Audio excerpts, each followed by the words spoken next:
Oops. Where am I? Where'd I go? There I am. Yeah, so I couldn't get the projector sound to run initially. I was like, what's going on? So, sorry about that. If it came out in the middle of nowhere, I'm Skip Elsheimer. Welcome to the AV Geeks Lunchtime Streaming Show where we watch old 16mm films, and sometimes my hair is okay, and sometimes it's fly away. Kind of depends on the humidity, I think. Um, Anyways, so that was what we have titled the Mendocino Rushes, the Avenue of the Giants. So it's basically a bunch of trees uh, in the Bay Area of San Francisco, California. Um, and it just seems like maybe this is the perfect time to show this film. This is a Cornet film, Life in Central Valley of California. Enjoy.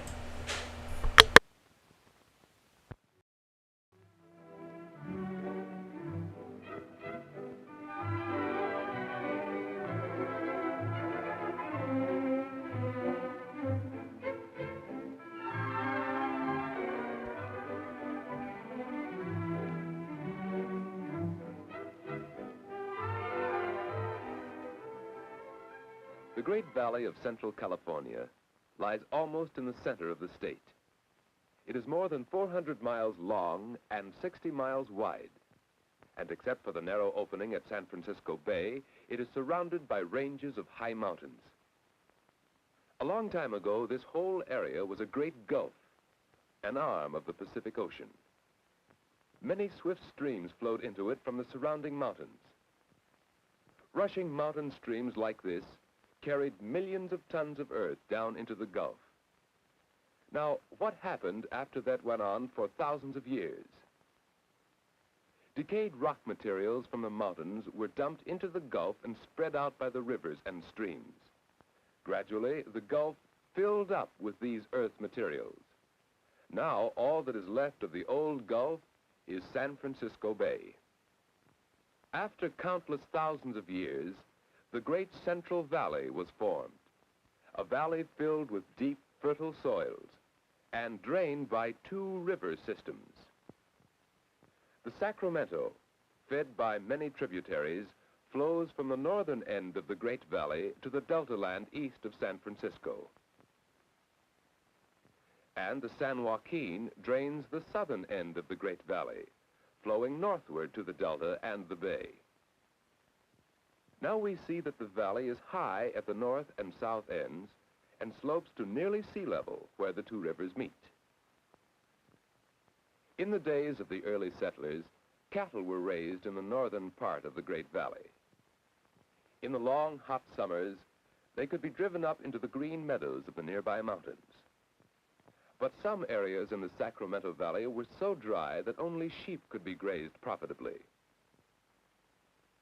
Far to the south in the San Joaquin Valley, there was so little rainfall that millions of acres were wasteland.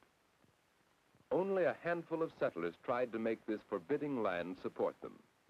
And these men in the San Joaquin Valley envied the farmers who took up land 400 miles to the north.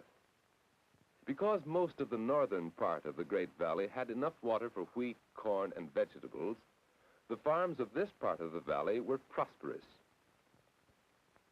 The wealth of this northern section of the Great Valley was water, flowing from the nearby mountains. The farmers on this land harvested rich crops.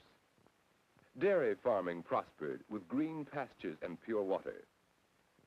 Now let's remember this fine farm in the well-watered part of the northern valley and compare it with this in the southern San Joaquin. This soil is rich. Given enough water, it could produce bountiful harvests. Only about 40 miles from this dry valley floor, but higher in the rain-moist Sierra Nevada mountains, are the giant sequoia trees. How mighty water can be in shaping the landscape. But nature had not provided water down in the valley. Millions of acres would have remained a barren waste if the men who settled this part of the Great Valley had not used their knowledge and strength to irrigate the land. They dug wells and pumped water into the naturally fertile soil. As more and more water was needed, they built reservoirs to hold the excess water of the winter rains.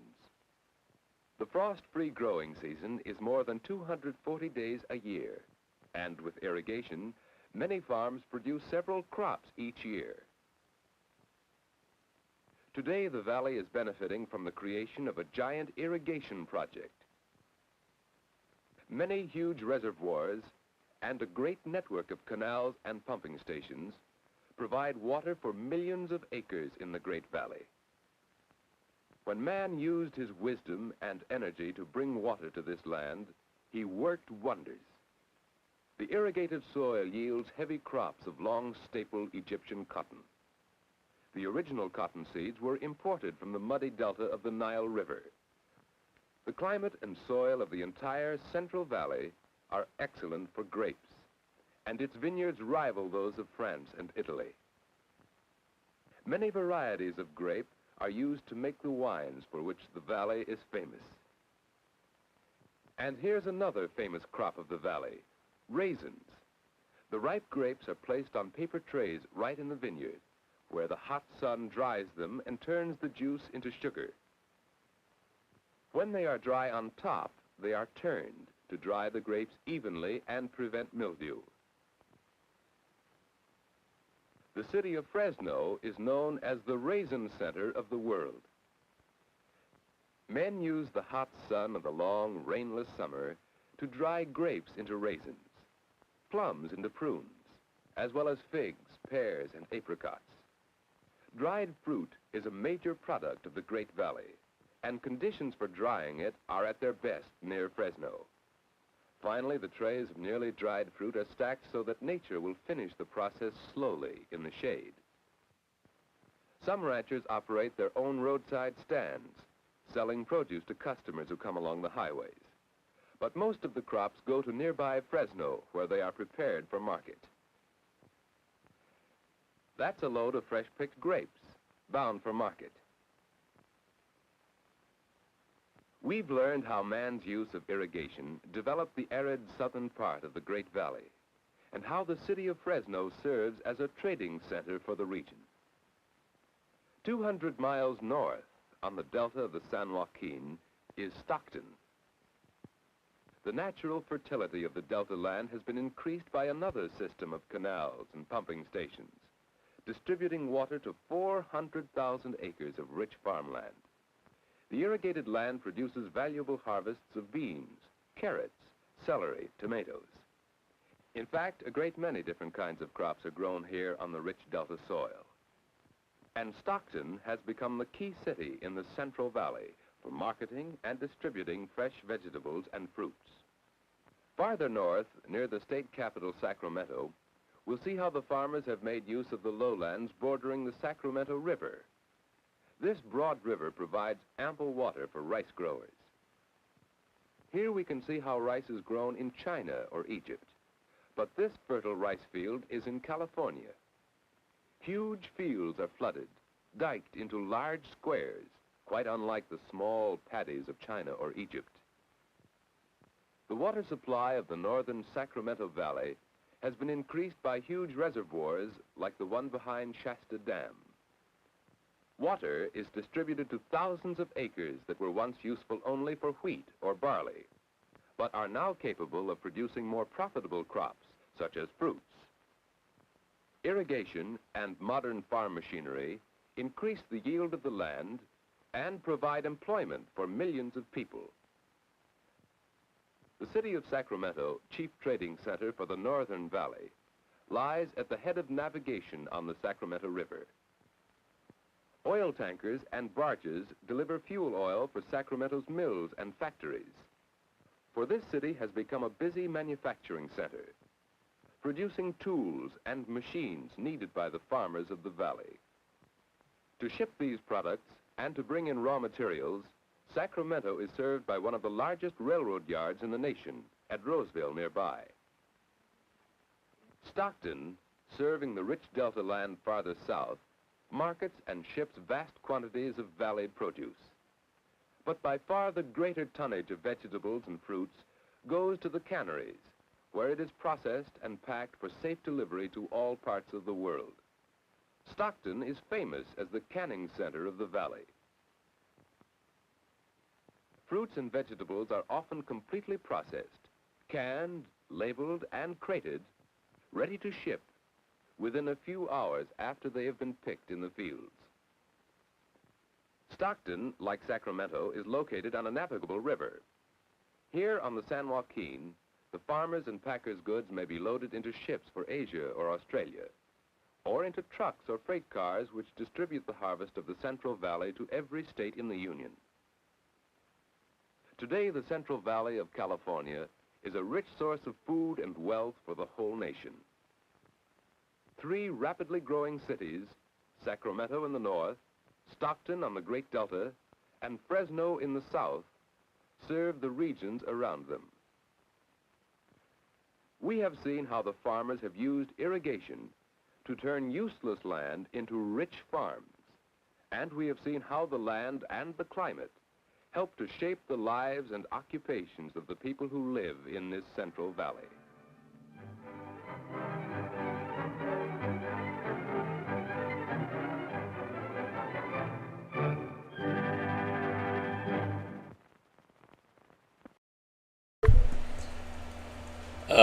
Yeah, there you go.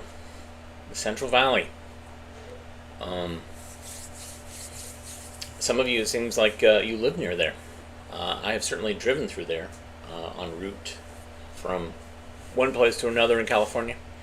But yeah, let's keep on that coronet tip and watch Laws and Social Controls. Now, this is made in the late 40s, early 50s, I think. Beautiful color, though. Here we go. Enjoy.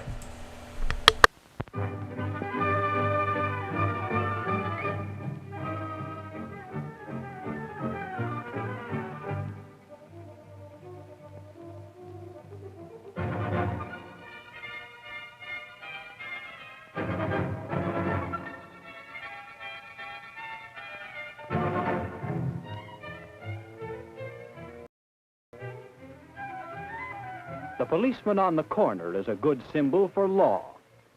Like the policeman, law directs us in doing the right things to live together in harmony.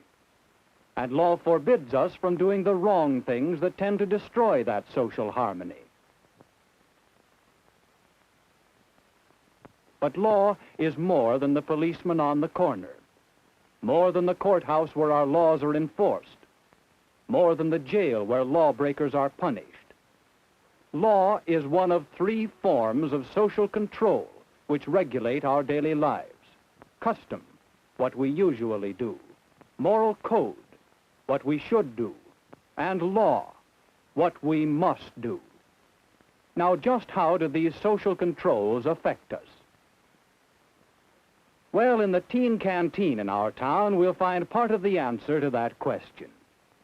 You see, the canteen is always busy early in the evening, but on weeknights the crowd thins out gradually. So when the clock approaches closing time, things quiet down in a hurry. The club has its own laws about closing, and the members obey them. After closing time, you won't find anyone there, except for the 3 members whose turn it is to clean up. But did I say 3? Just us, Betty? Aren't there always 3 on the cleanup committee? Yes. I wonder who's missing. If it's that Jack McGregor again. It is. I've heard he always ducks out early. It's bad enough with 3 to clean out, but only 2. And he's supposed to be business manager of the canteen. You know, Betty, I'm going to bring this up at the business meeting tomorrow. I'll show that Jack McGregor. I meant to tell you, Betty, honest, Jane. My dad insisted that I be in the house by 11 o'clock. Can't you explain to him? He wouldn't want you to run out on your responsibility, would he? Take it easy. We're not getting anywhere this way. Staying to clean up is a problem with a lot of us. Even though I'm the chairman of the canteen, I've had to skip cleanup duty to keep from being out too late. Say, maybe weeknights we ought to close the canteen earlier. You'll never get anyone to agree to that. I don't know. Maybe that is the answer. Tell you what, let's meet again when we can have our advisors in to help us work this thing out. As you know, our civic association has been with you from the start. I believe I can speak for the association and as your advisor in recommending that it would be very wise for you to close the canteen on weeknights at 10:30 instead of 11. After all, that's customary in our town. The drugstores, ice cream stores, most of the places of business are closed by that time, and, well, it seems to me that you might close, too. The theater stays open later than 11. But we're not a theater. Some people may question our behavior when we keep the canteen open till 11. I don't think it's right for us to stay out so late. Who's to say what's right? We know what's good for us. Nobody has to stay here till 11 just because the canteen is still open. There's no law that says you have to stay or you have to go. You're a lawyer, Mr. Parks. There's no law, is there? No, Jack, I don't think there is. Now. But I have heard people talking about your late hours here. You'd better realize that the town could pass a law which would compel you to close at 10:30, or 10, or even 9. You see, whatever the community decides is best for itself usually becomes law. The community? Well, aren't we part of the community? Well, of course you are, Jack. But thinking of the community as a whole, well, I wouldn't like to see our town pass a curfew law, as some other towns have. Don't you think it would be better for the community and for you if the canteen were to pass its own law to close weeknights at 10:30? And so Jack is learning about social controls. It's customary, said Mrs. Brown. It's right, said Jane. It's the law, said Mr. Parks. Yes, they can all see how these social controls, custom, moral code, and law have always played a part in the activities of the teen canteen. Here, as in our general society, there are a great many customs, and we accept them. Customs of dressing, we're neat and clean. Customs of courtesy, we're thoughtful of others. What happens if we violate a custom? It isn't serious. Perhaps we simply lose a little prestige. Nevertheless, customs do control us. We make a habit of following them. And then there are moral codes, sometimes called the mores. These are society's standards about what we should and should not do. They are more deeply ingrained in us. We simply don't cheat in games. We in the society in which we live think that's the proper way. In the canteen, there's no drinking or gambling. That's in line with the moral code of this group. And what happens if we break the moral codes? Well, anyone who breaks these loses social status. He no longer belongs. He's an outcast. And then there's law. Let's return to that business meeting where a new law or rule has been under consideration. It seems we have 4 good reasons for setting the closing time of the canteen at 10:30 on weeknights. For the convenience of the cleanup committee, we need an earlier closing hour. Then there's the custom in the town. And some feel that it's not right for us to stay out late. Finally, we want to be sure that we stay within the laws of the town so that we can continue to govern ourselves without outside interference. With all these reasons, I'm sure the majority of canteen members will vote for 10:30 closing. What do you say? I think it's the only thing to do. I'll agree. Well, we're only advisors. You make your own laws. But I think you'll find that your new law is a good law. Law is a whole body of rules for our conduct made by representatives of the people and enforced by established means. We all know that there are many don'ts in the laws we make.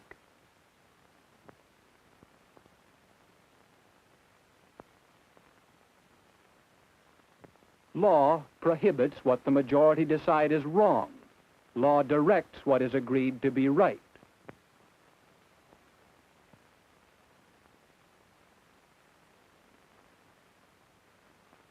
Laws require you to go to school so that you and society will benefit, and laws provide the schools for you to attend. Thus, every day you come in contact with social controls, with custom, with moral code, and with law. Suppose this were you. What social controls affect you?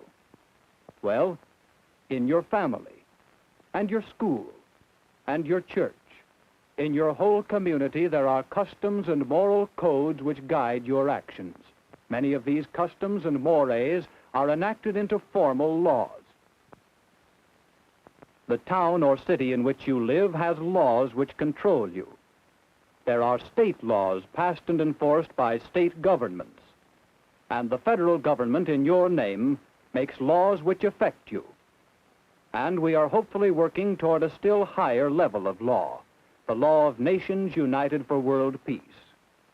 You are guided by all these laws and controls.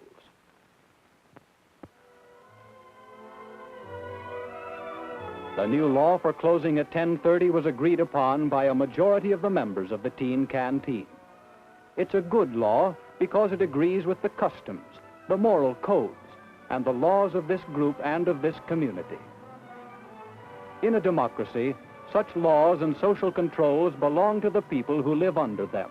These laws are yours, to make wisely, to change intelligently, to understand and live by.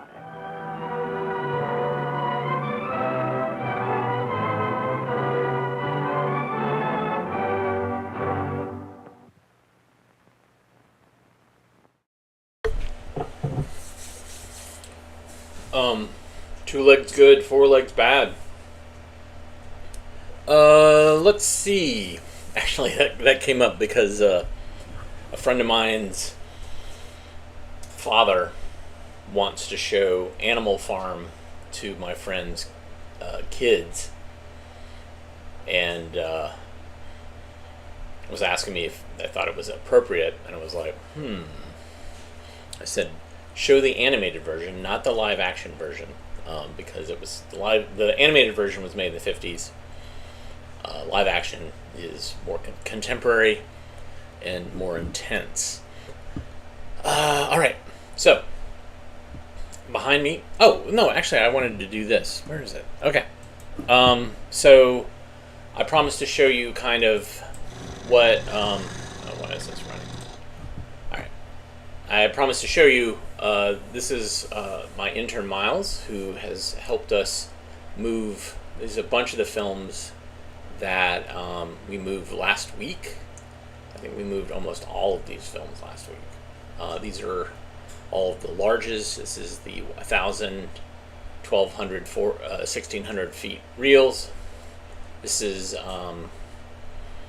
final reel, final space that's going to have all of the smalls and small pluses. Smalls being 400 feet, small pluses 600 feet. These are all in one storage place in downtown Raleigh. Yeah, we moved lots and lots and lots of films and shelving last week, and we still have some to go. But thank you, Miles. Thank you, Mari. Thank you, Ryan. Thank you, Kayshawn, for all the work that you have done. It was epic, and still is epic. We still have more to go through and get out before they start doing demo work in the back for the big renovation.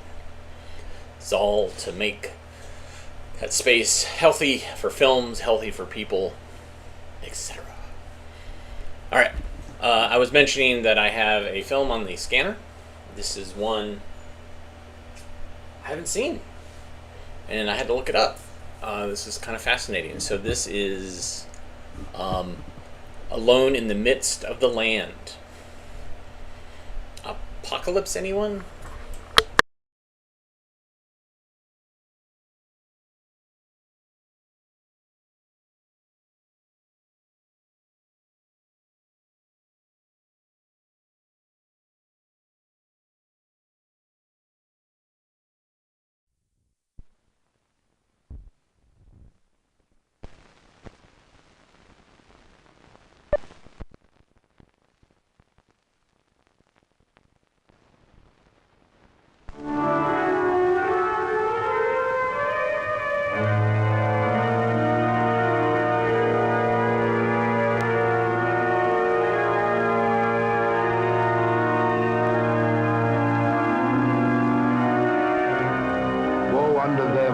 join house to house, that lay field to field till there be no room, and ye be made to dwell alone in the midst of the land.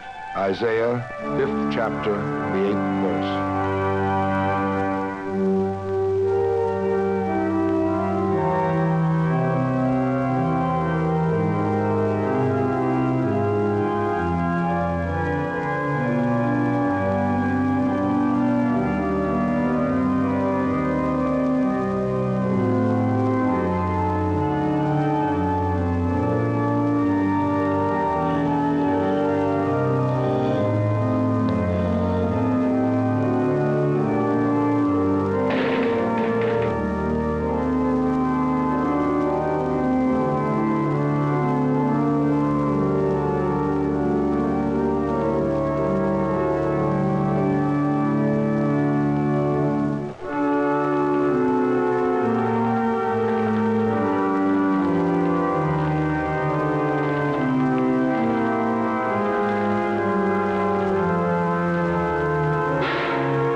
Welcome to the museum, boys and girls. If you will look above you at the ceiling, you will see groups of strange, twinkling lights. These represent the stars in the skies above Chicago. For more than 50 years, we have not been able to see the sky, but if we could, we would see the following groups of stars called constellations. Ursa Major, Ursa Minor, Andromeda,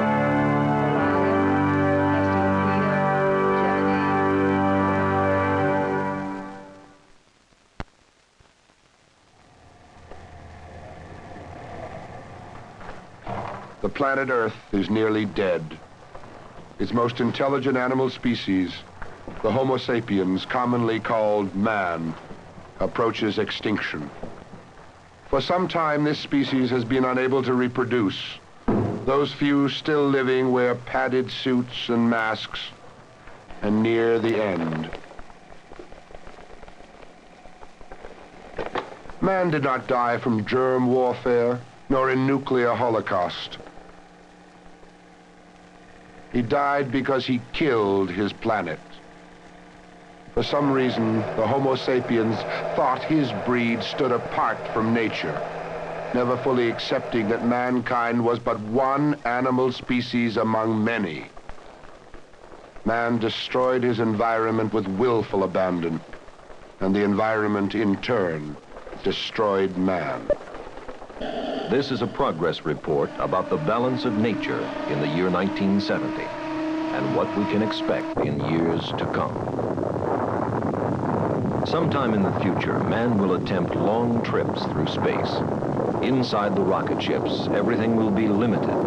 Air and water will be recycled. An efficient balance of plants and animals will be maintained for food. Population will be limited. Waste or overcrowding would bring death to those on board the ship.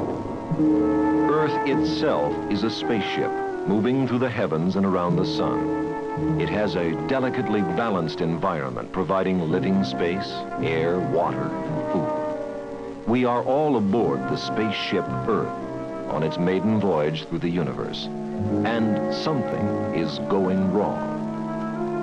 Based on the present rates of birth and death, there will be more than 4 times as many people to be fed and housed within the lifetime of a child born in 1970.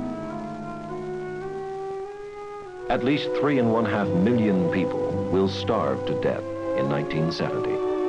A mere handful compared to the numbers expected to starve within 10 years. Smoke and filth clog our air. At times, pollution is so thick that it damages trees in the forest preserves surrounding Chicago. We have twice the incidence of lung cancer than is found in a country like Norway, where the air is cleaner. Ecologists fear that mankind will die of suffocation. 1 out of 4 hospital beds across the world contains a patient ill because of polluted water. Lake Michigan, formed 12,000 years ago, is now dying 100 years after man began dumping things into it. Experts now say that at the present rate, Lake Michigan will be dead in 9 years. Despite the awesome predictions, we continue to ignore the fact that human beings live within limits. There is just so much land, so much air, so much water. Every living thing depends for its life on other living things. And the warning signs are up. During the last 2,000 years, 106 species of mammals have become extinct. But nearly half of those animals have died in the last 70 years. More than 100 species of birds have disappeared in the last 300 years. More than 250 additional species of mammals and 350 species of birds are now threatened and expected to die out within the next few years. Virtually extinct in 1970, for example, are the European bison, Przewalski's horse, on which the armies of Kublai Khan once rode into battle, Father David's deer from China, the beautiful Honduran jaguar, and the American red wolf. Most of these animals don't live in their natural state, but are maintained only in zoos. Falling away in numbers and scheduled to become extinct within our century are polar bears, the pygmy hippo, the great Indian rhino, American alligators, and the walrus, just to name a few. The road that leads to extinction seems to be a helpless highway built by man. No species is immune. By implication, not even man himself.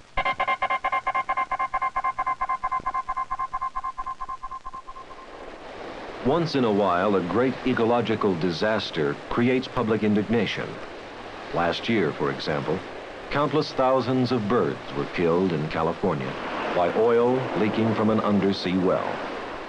Fish in great numbers died. Damage to plankton, the one-celled sea animal that produces much of the oxygen we breathe, is feared to have been great. But most serious is the fact that other accidents like this one could still happen. Oil is the enemy of water and all life within it. But when, because of industrial carelessness, 5,000 gallons of soybean oil was poured into the Chicago River on March 21st, 1969, no test for biological damage was even made. The water in the Chicago River no longer has enough purity to bother to measure for such minor contaminations. Where once the Indians drank freely, we can now only carry sewage and propel boats. The State Water Plan of Illinois, published some 3 years ago, declares that the beautiful Illinois River is too polluted to be used for a water supply.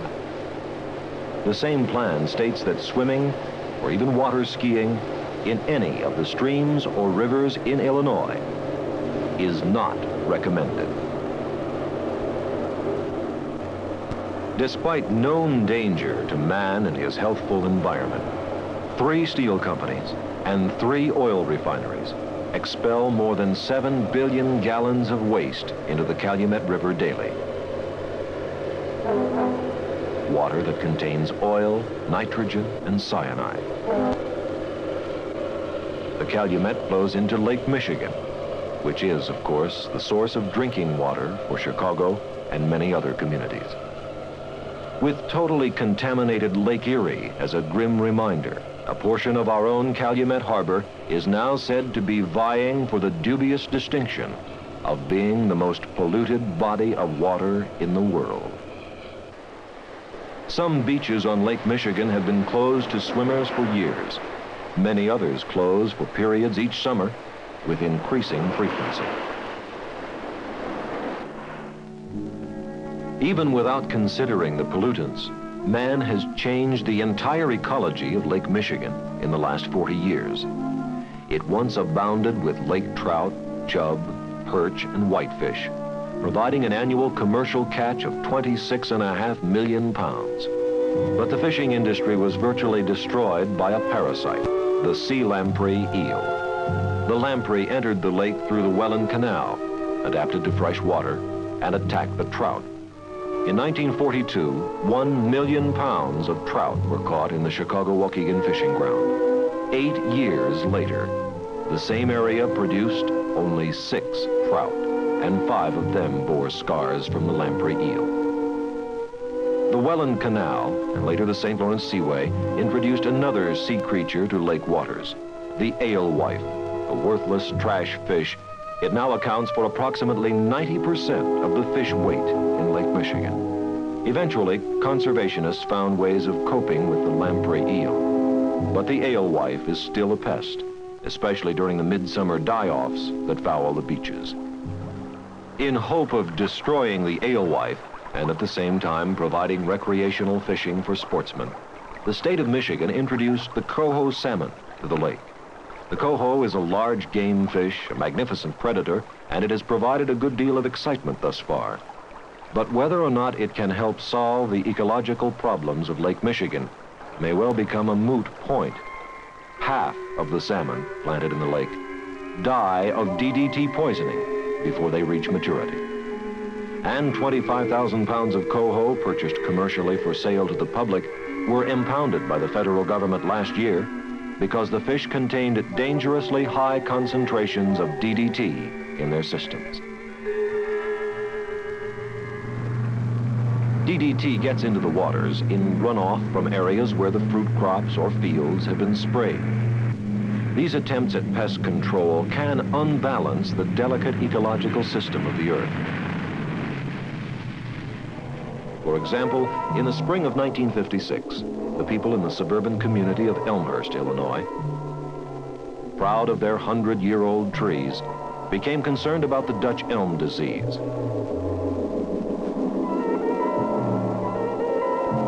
They undertook saturation spraying to kill the beetle that carried it.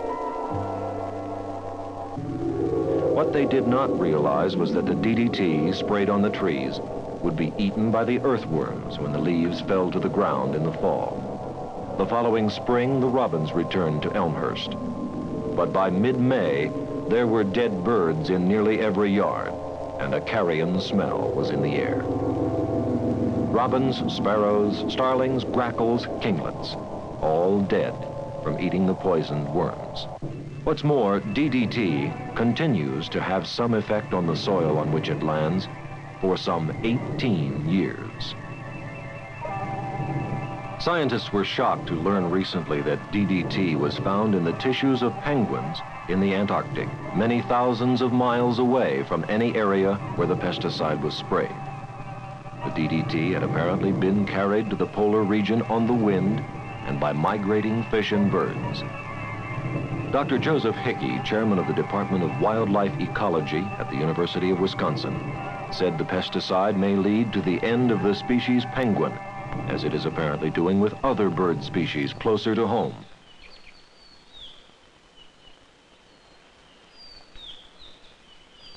Evidence was presented at the 1969 hearings in Madison that DDT is threatening many types of birds and bringing to near extinction a number of the birds of prey, including the bald eagle, the osprey, and the peregrine falcon. The pesticide apparently affects the nervous system of the birds. the eggs develop improperly. Shells are too thin and crack or break before the young are hatched. In itself, the death of birds might not seem a great catastrophe to some, but ecologists indicate that birds and man sit together at the top end of the food chain. We must understand that the pesticides which affect the nervous system of birds could have a like effect on man as the concentrations build up.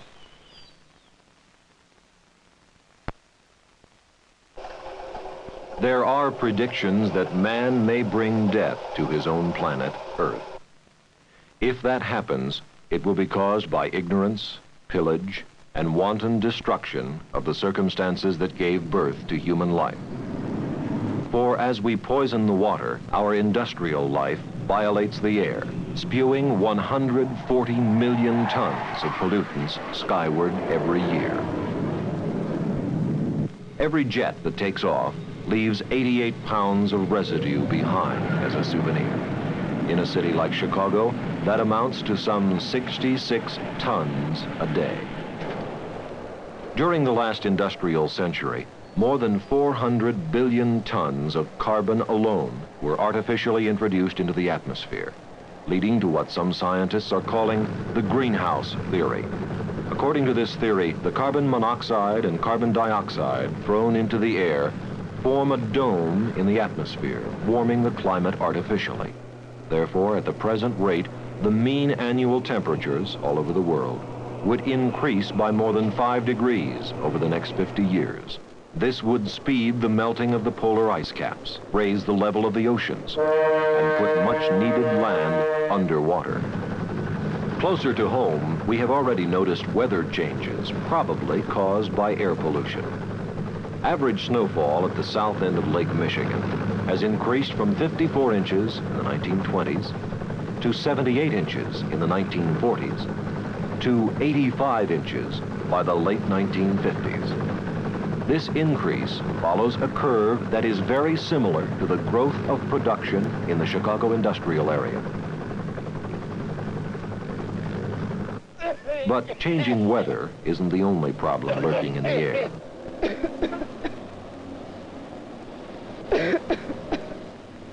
In 1948, at Donora, Pennsylvania, 20 people died and 5,000 were reported ill when polluted air was trapped on the ground by a thermal inversion. A similar inversion in 1953 killed more than 4,000 people in London. In November of 1969, for nearly a week, Chicago was struck by a super smog. People with lung conditions and children with respiratory illness were urged to curtail normal activity and stay indoors. The situation with our air is serious to the point of tragedy. Urban dwellers in a number of our cities breathe into their lungs the equivalent in toxic materials of 1 to 2 packs of cigarettes each day. Respiratory diseases are doubling every 5 years.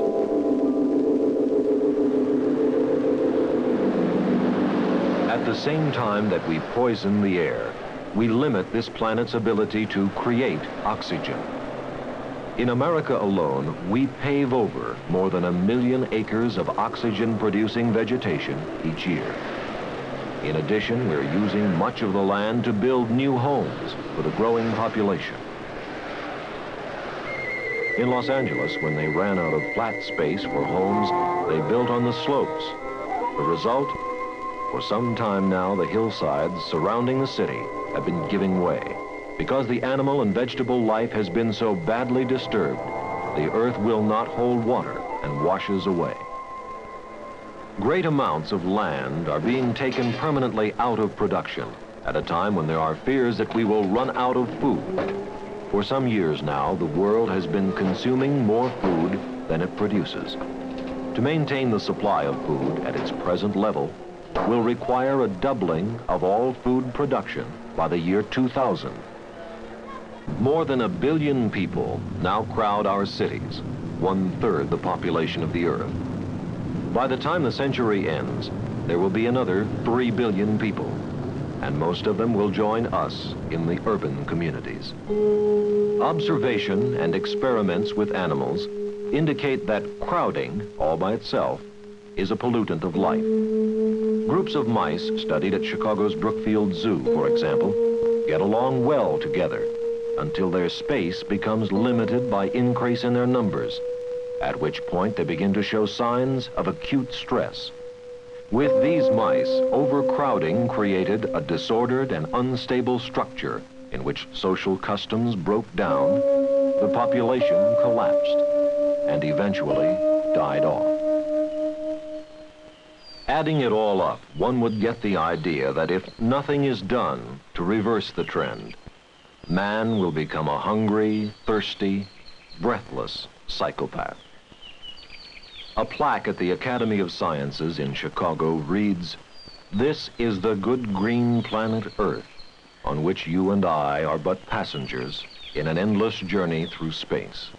Other worlds there may be, but this one is ours. We must understand it if we are to conserve it." Scientists are now giving Lake Michigan 9 more years. How much longer for the air, for the land, and for us?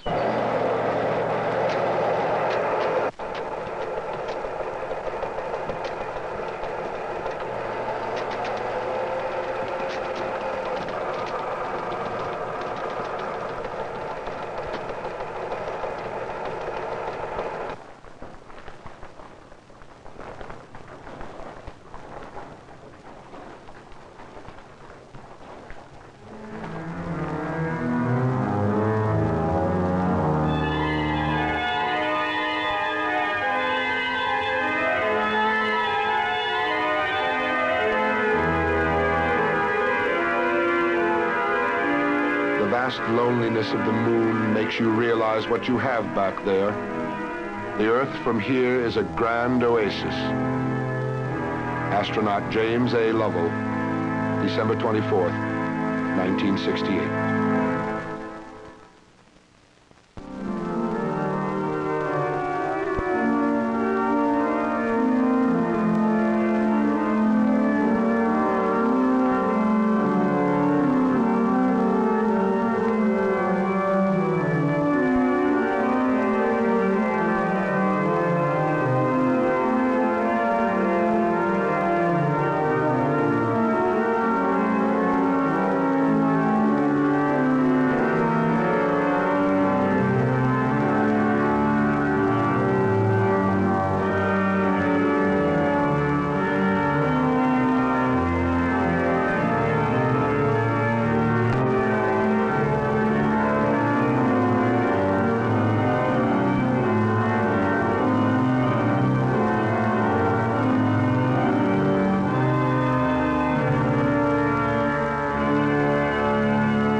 Oh, wow.